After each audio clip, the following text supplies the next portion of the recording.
Brothers, a 1980 comedy starring Dan Aykroyd and Jim Belushi.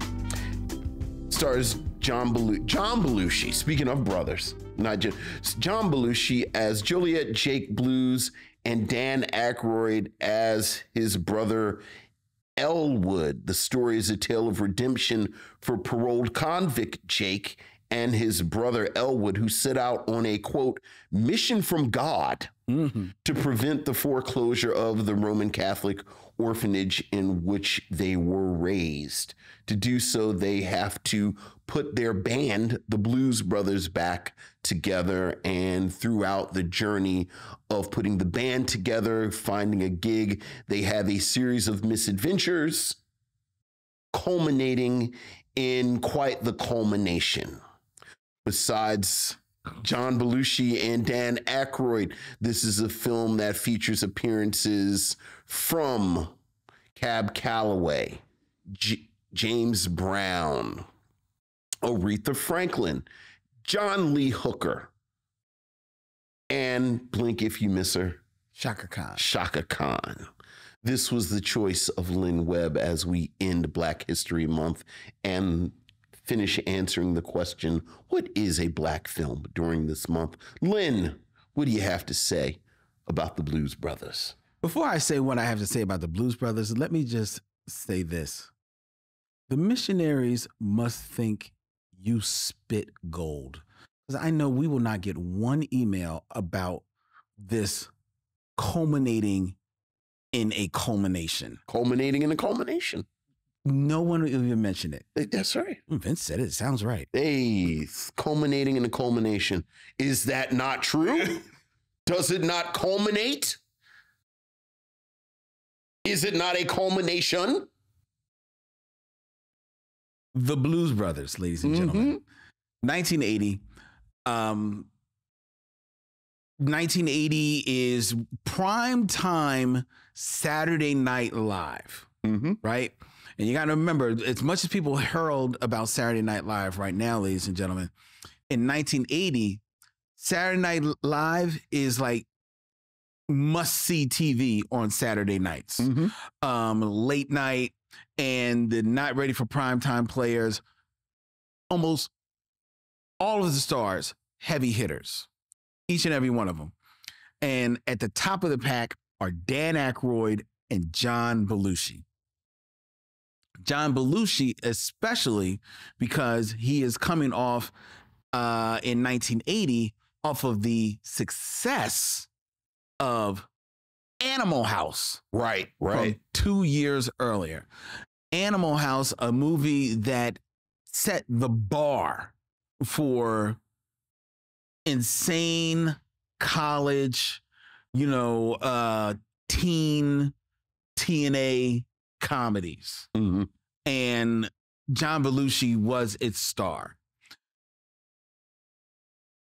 Yet on television, on Saturday Night Live, his partner was Dan Aykroyd, maybe a little bit more erudite of a comedian, if you want to say, a little bit more eccentric of a taste, but no less funny. And together, they joined their mutual love of classic soul music from the 50s and 60s to comprise this duo, this fictional duo, the Blues Brothers, who were these two white guys who would go on stage with a real band, and they, much to their credit, would sing old soul songs on Saturday Night Live.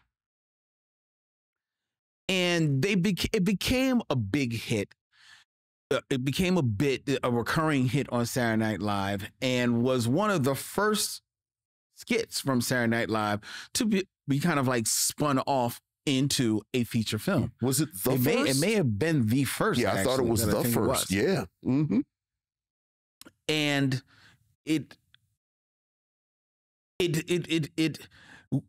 to do this, it required them now to build out this mythology of this group.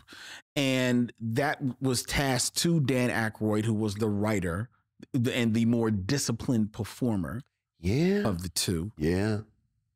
So Dan Aykroyd wrote this incredible backstory for the Blues Brothers that would be, in his mind, the script for the movie. Mm-hmm.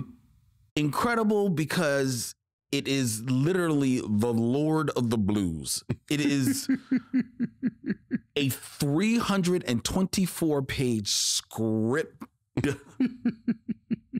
for a 2-hour movie.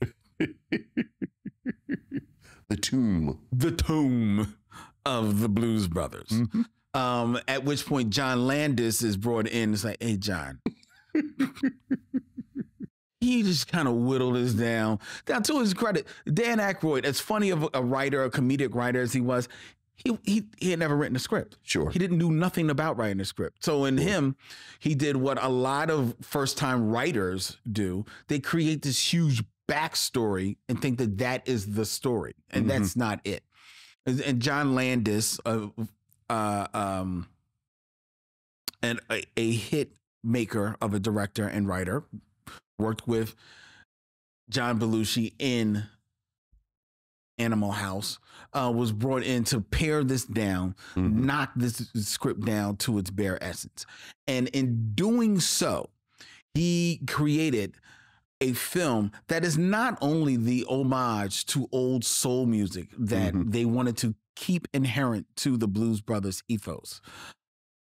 He also, I think, creates a film that is an homage to the great comedic films of the 30s and 40s that harken back to famous comedic teams such as Laurel and Hardy, Abbott and Costello, even a bit of the Three Stooges. And it is all on display in the slapstick comedy that is happening here, that is over the top explosions, over the top, comedic, cartoonish violence that is happening in this. There's, some might say there are aspects of this film that are homages even to the Warner Brothers cartoons of that time. Sure. With explosions and car chases and pratfalls and falling from the sky and all of this type of stuff.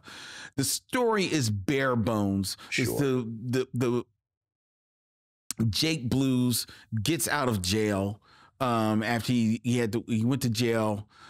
His brother Elwood meets him. They've fallen on hard time. The band is broken up, but the orphanage where they grew up is about to get kicked out of its home in Chicago, and they are now on a mission from God.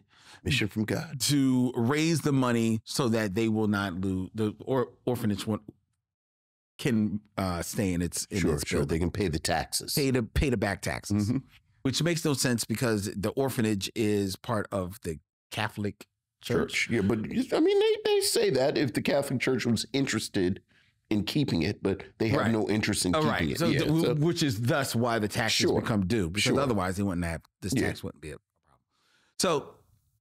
So now they've got to go on this journey, and it's basically a road trip. It's a road trip to put the band back together, and then to find a way to perform in such a venue that will make enough money for them to pay off the taxes. Right.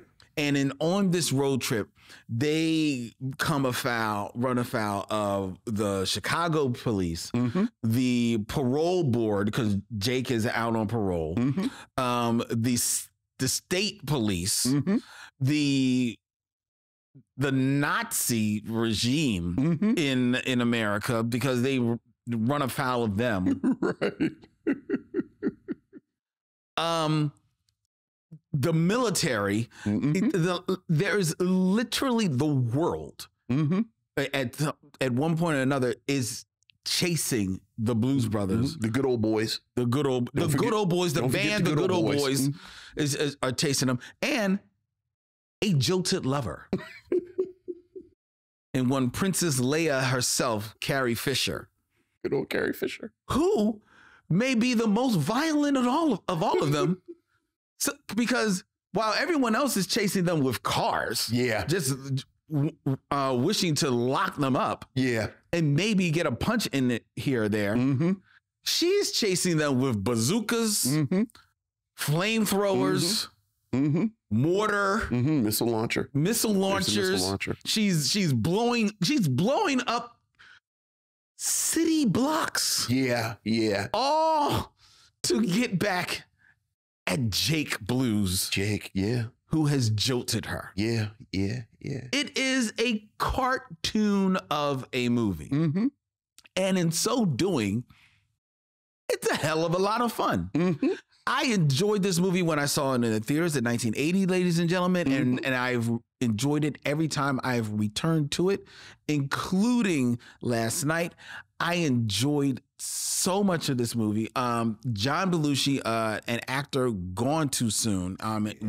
This film is in 1980. I think he's gone within 3-4 years after this film, because unfortunately, due to a massive cocaine addiction, that was on display in the making of this film. The backstory, you talk about the Heart of Darkness being better than the Apocalypse Now. How about that? A true documentary about the making of the Blues Brothers, ladies and gentlemen, is the only thing that could eclipse the Blues Brothers. Yeah. Because John Belushi was out there. I mean, just a tidbit. John Belushi was late to set one day, so Dan Aykroyd went looking for John Belushi. John Belushi this film was famously shot in and all over Chicago and in the surrounding areas. John Belushi was asleep at the home of someone who lived by the set. Yeah, not a house that was booked for the set. Right. Just a house. Yeah, just a random house next door to the set.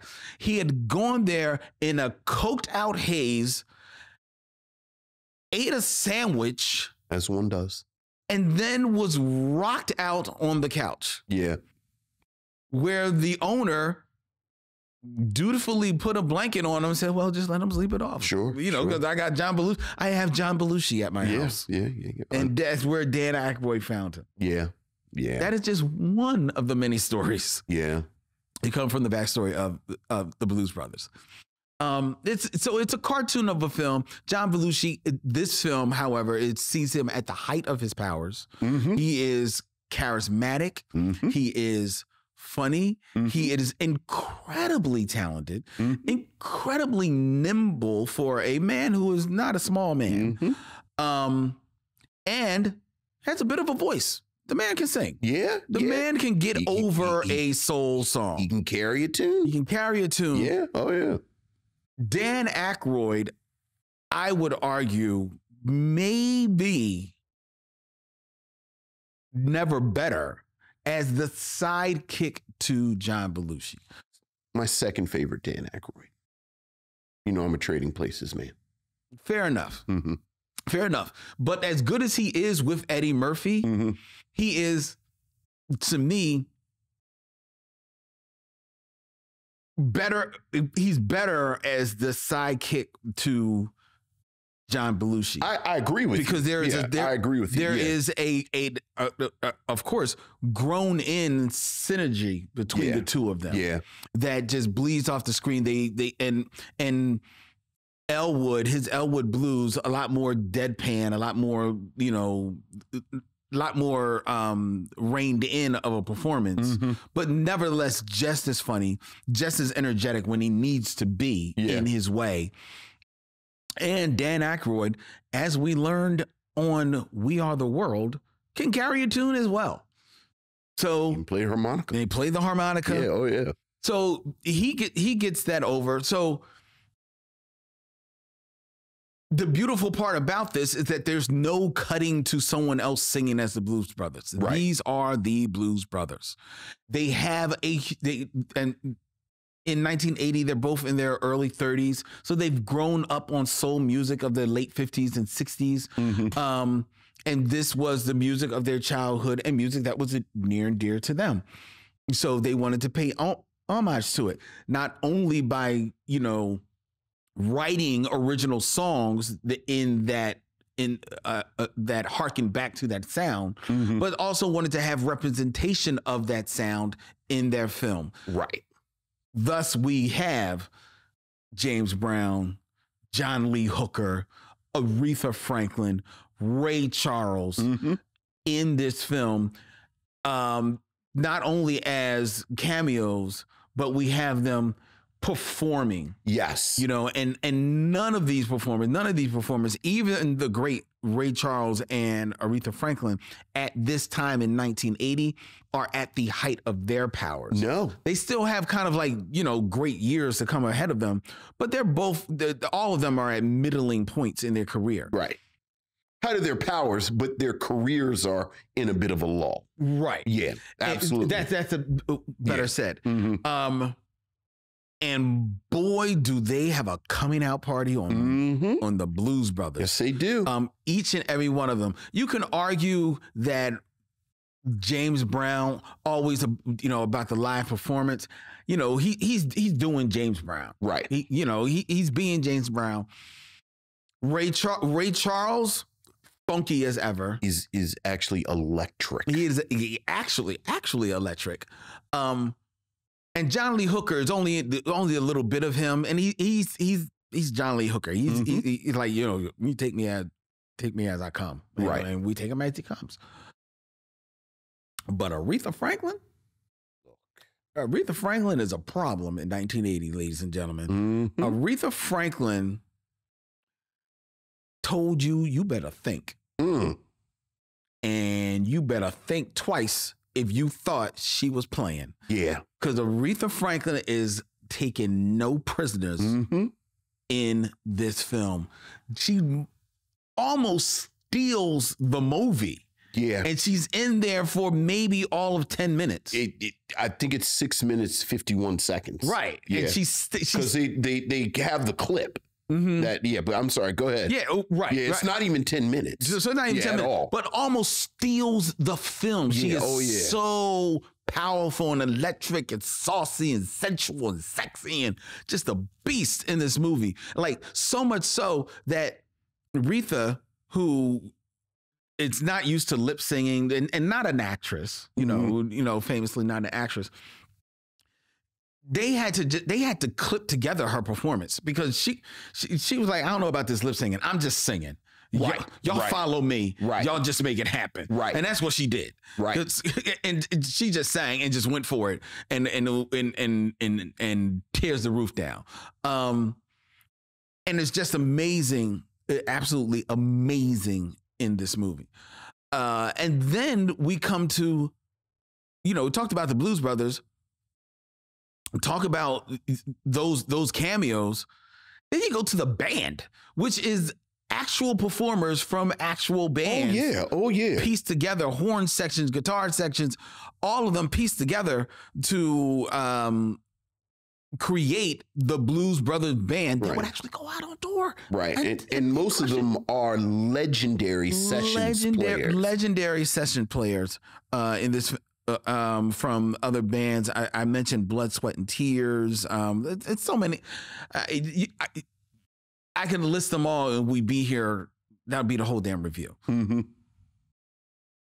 It all culminates together in just a fun romp of a movie that I enjoyed returning to. And this homage to soul music, the love and affection that they have for the music itself does bleed off the screen. It feels 100% authentic and heartfelt. They fought to have these performers in the film. Right. The studios wanted them to get someone younger, such as Rufus. Right. Rolls Royce. Right. Which is why you have Chaka Khan showing up in a blink as you can miss it moment in the choir. She doesn't really have a solo. Right. She's just there. You just, if you know her, you're like, that's Chaka Khan.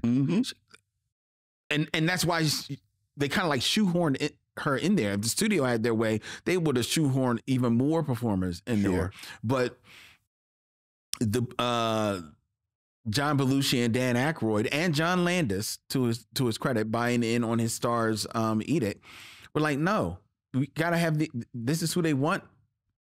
This is who it's going to be, and trust me, the audience will consider them and enjoy them, and the audience absolutely does. Yeah, there are dance performances in this movie that leap off the screen that are, we've talked about how if you're going to film dancing, film it so that you can appreciate the dance.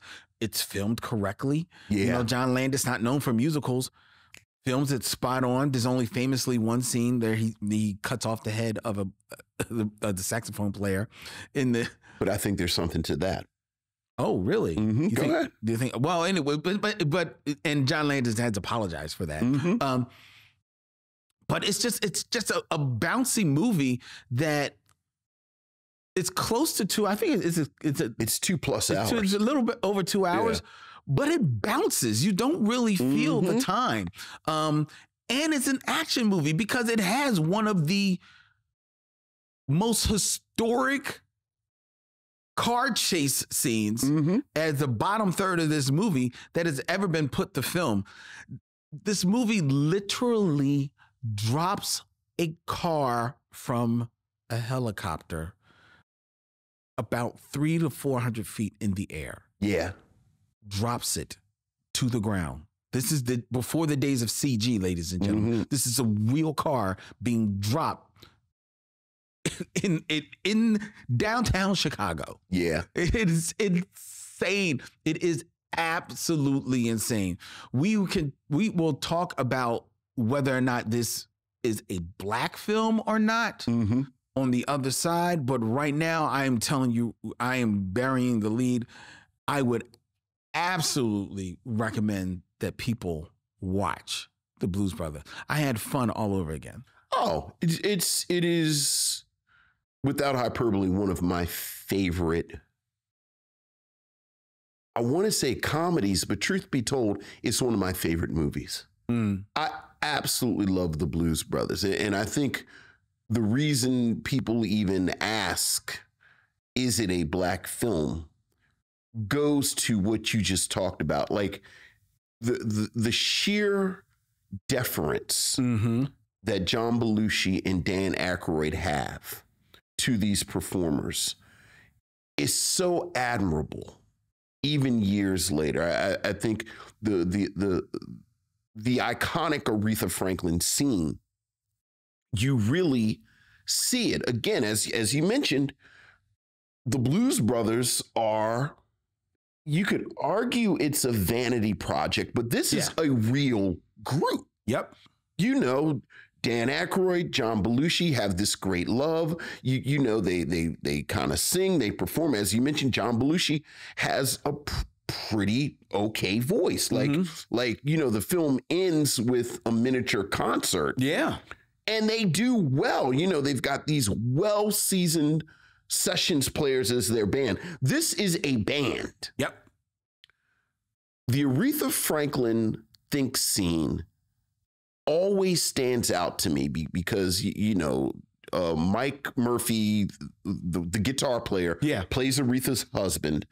He says, I'm going to leave, go with the Blues Brothers. She says, you need to think about what you're doing. Jake and Elwood are there because they're there to convince him to go. The scene starts, the music starts. Aretha Franklin starts singing Think, her classic song, Think. I love the fact that 3 women who were customers begin to sing backup for Aretha Franklin. Jake and Elwood sit their asses on the stools. This is our movie. We are musicians. I am a singer. I play the harmonica, but the queen is singing. And the queen has her own backup singers. We give the film to, like you're saying, she almost steals the film, but that implies that she would have to take it. Dan Aykroyd and John Belushi hand it to her. And hand that moment. Give her this is yours, Aretha. They don't sing backup. No. For a moment, they stand up and they dance. And even that's near the end. But then even that, they go ahead and get out the way. Mm-hmm. As you mentioned, the saxophone player is, and I just don't have his name in front of me right now. His head gets cut off, but that's because the camera is following Aretha. Right, exactly. Right. This is about Aretha. And again, this is like the extension of this is so generous. Mm-hmm. And so egoless. Mm-hmm. Like, can you imagine 2-3 years later, someone like Bruce Willis in a scene like this, where you know he'd want to get the mic and want to sing a little bit? He'd want to be a duet. Right. My beloved Eddie Murphy. There's no way Eddie Murphy is giving up this much screen time in his movie the way that these two do. And while Aretha is the biggest example of that, as we just said, Ray Charles is electric. Yeah, yeah. When Cab Calloway sings Forgot about Cab, Men of Micheaux, the Blues Brothers aren't even there. No. These men are so generous and so deferential and so respectful of these Black artists who, as you said, none of them are at a point in their career where they're the new hot. Mm-hmm. Aretha is a little older. For a lot of people, this is their first real exposure to Cab Calloway. Or John Lee Hooker. Ray Charles is 1980. I think for a lot of people, it's not easy being green like that. I think people kind of know him as an elder statesman, I'm going to say elder show guy. Yeah. But when he sits down on that keyboard, mm-hmm. and I don't think it's a Black film, but I admire again how respectful they are. Mm-hmm. To Blackness and to this Black art. Much like you, I think this is a wonderful example of these comedies from this. Like, this is my favorite comedy in that little cohort of kind of early post Saturday Night Live movies. You mentioned Animal House, you think about something like Caddyshack or Stripes but this really is the film. Whereas, as you said, I think Dan Aykroyd is fantastic as this kind of deadpan Elwood Blues, but he still has some mischief in him.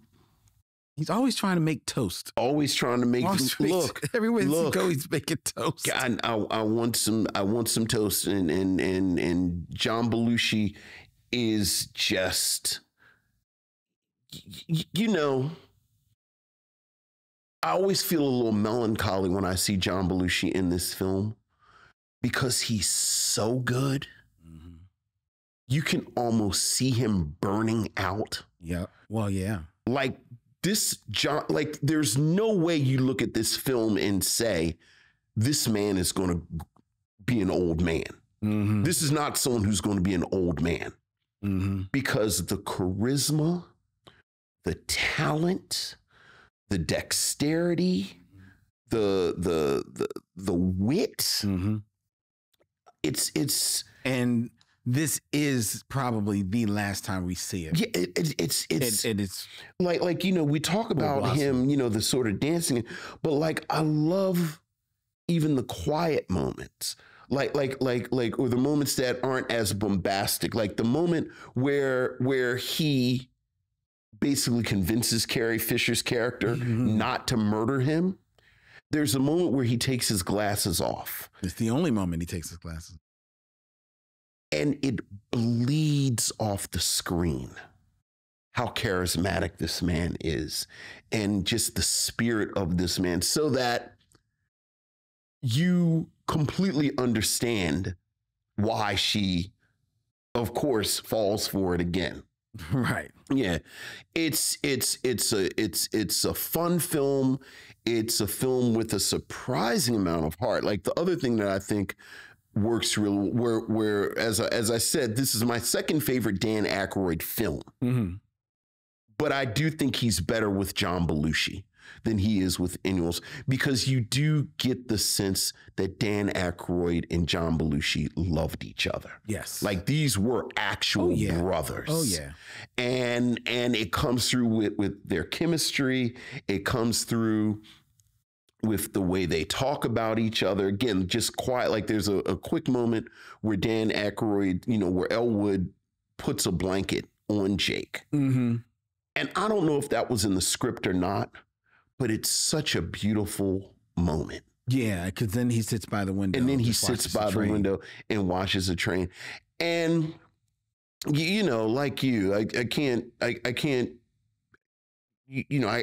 recommend this film enough. Like this is frankly one of the films that made me love films. Mm-hmm. And when I think about Aretha Franklin performing, this is what pops in my mind immediately. Yeah. Like I would love to say, oh, well, I go to this and there's some footage of her from 1963. But if I'm being honest, it's her poking Mike Murphy's chest saying, you need me. You better think real hard about the decisions you're making. So yeah, this is I'm just glad we figured out a way to talk about the Blues Brothers. But you said you don't think that this is a black film? I don't. Even though it is, all these performers and Cab Calloway, he performs in this, mm-hmm. but he also acts in it. Yeah, absolutely. Well. Micheaux favorite Stephen Williams shows up as Stephen Williams shows up as a cop. I actually disagree with you a little bit. I think Aretha Franklin does a pretty good job acting. No, she does. In this scene. She does. She does. Yeah. I forgot. Yeah, she does act as well. I was actually a little bit on the fence about whether or not it is a black film. I mean, they are definitely the leads. Mm-hmm. It doesn't center the black experience at all. Mm-mm. It commemorates and celebrates black music. Yes. And presents black music. Mm-hmm.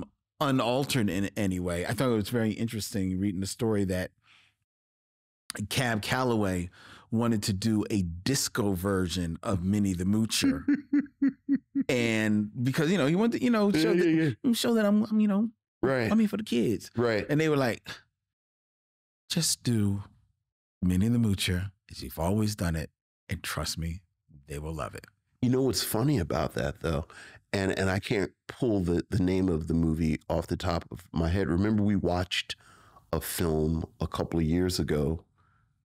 Like we first saw Cab Calloway in I think Cabin in the Sky. It was either Cabin in the Sky or Heidi Ho. Heidi Ho. Right. Wait. Whichever film we saw him in first, then the second film, which it may have been Heidi Ho. Okay, maybe. It was like 5-6 years later. Mm-hmm. But remember, we talked about it in the review. He looked a little older. Right. Right. It was like 8 years later, and it looked like he is so nimble. I know. In spry. Yeah. And I remember watching it today saying, wow, he actually has more energy in this film than he did in the film that we saw that was made like 30 years before this. Mm-hmm. Yeah, he's a bad man. He's a bad, look. He was a bad man. Look, again, the sheer generosity of Landis, Aykroyd, and Belushi. Mm-hmm. Because I think the other thing that's worth mentioning, Aretha Franklin, Ray Charles, Cab Calloway perform complete songs. Like they just, like, it's not, we're going to play a clip from the song. Like it's a whole number. Yeah, the whole performance. James Brown too. Well, James Brown is playing a preacher, so it's like, he's actually part of kind of a set piece. Mm-hmm. That's true. But you know, the other, like, you have a complete performance of Minnie the Moocher. And this is why I kind of want to say it's a black film, because how many performances of Minnie the Moocher do we have on camera? Sure. How many full-blown, explosion of black joy in a church scene do we have, led by James Brown? Led by Jim. Aretha Franklin, famously a shy woman, so there's not a whole lot of film footage of Aretha Franklin. And certainly not at this moment. Yeah.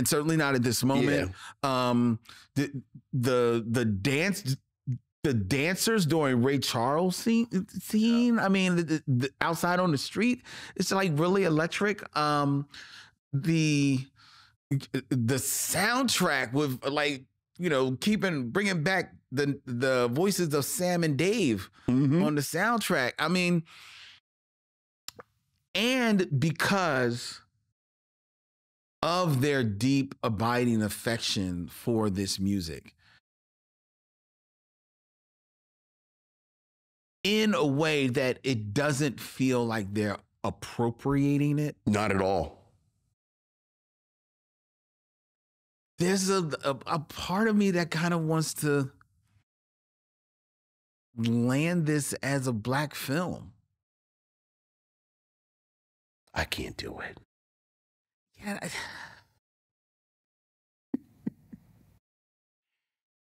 I think I look.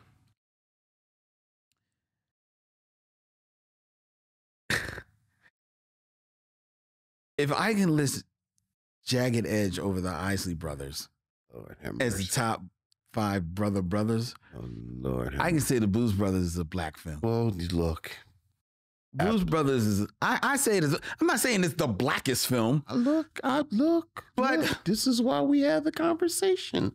This is why we're having the conversation. It's got enough melanin in it. You don't have to agree. I say it's a black film. Okay, all right. I say it's a black film. I don't think it's a black film, but I think it's a film everybody black should see. Well, that's fair. Mm-hmm. That's fair. Yeah. That's fair. Yeah. All right. Well, let us know what you thought. Some of you we know already think this is a black film. I want to hear from you. Yeah. As we've mentioned, this and King of New York are the films that people have pressed us for definitive answers. Almost from from the very beginning. The beginning of the mission. Right. People. So I want to hear from all of you. Yeah. Don't leave me hanging. Because I don't want to be reading 12 emails like Lyndon lost his mind, calling the Blues Brothers a black film. I don't want to hear from Lisa Alexander giving me a syllabus on why this is not a black film. I need to hear from all of you who share with me the thought that this is a very, very, very high yellow. Let's see. Black. Okay. All right. Let's pull it back in. Let's have to go off the rails.